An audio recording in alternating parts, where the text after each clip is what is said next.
Mardi 27 février, donc là, il y avait quelques faits suisses, le Consumer Confidence, et on était la veille des earnings de Salesforce.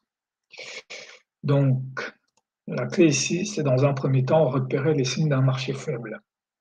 La session EU reste sous MUVHB, à l'open un mot roux et le rebond BJP finit en RH50. Donc à partir de là, forte probabilité que la baisse continue avec une leg 2.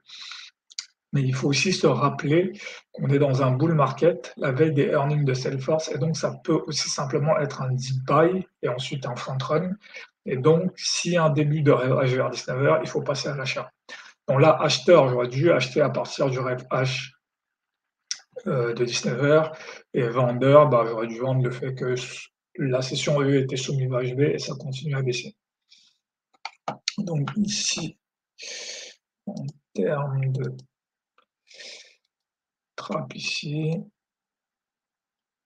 en fait, je me concentre sur les faibles volumes et la cassure BJP et j'ignore le classique range baisse hausse en veille de news earning. En fait, ouais, je suis un peu passé à côté de ce truc qui est pourtant un grand classique.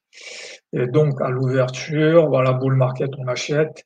Est-ce que là, justement, la question c'est est-ce qu'on n'a pas formé un bas de range et on va continuer à monter, ou alors on va pas avoir un range baisse hausse sur la news.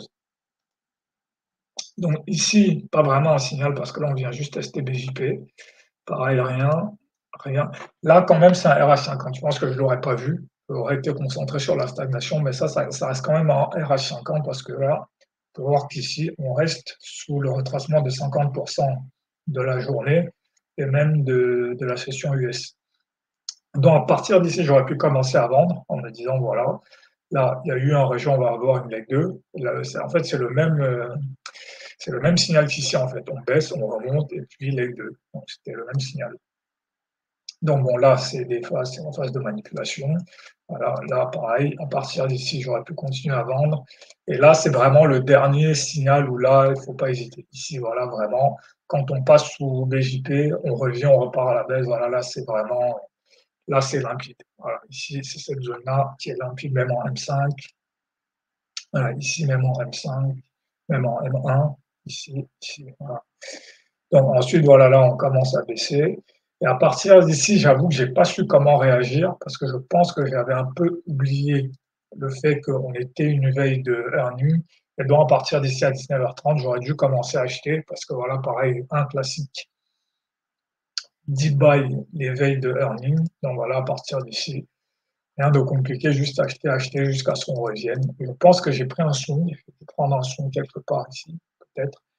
Et donc voilà. Donc, il n'y a rien de compliqué dans cette journée. Veille de earning, on baisse, puis à un moment donné, le prix se retourne et on se remet à monter. C'est un classique. Donc voilà, en M5, il faut le voir ici, voilà, entrer ici sur les bull flags de M5. Sur le Nasdaq, voilà, c'est plutôt convergent à partir de 19h. Le dos, lui, ne remonte pas complètement, mais on voit la même chose à partir des 18h de reversal. Donc journée assez simple au final. Rien de spécial à dire là-dessus, à part que peut-être je me serais juste embrouillé tout seul.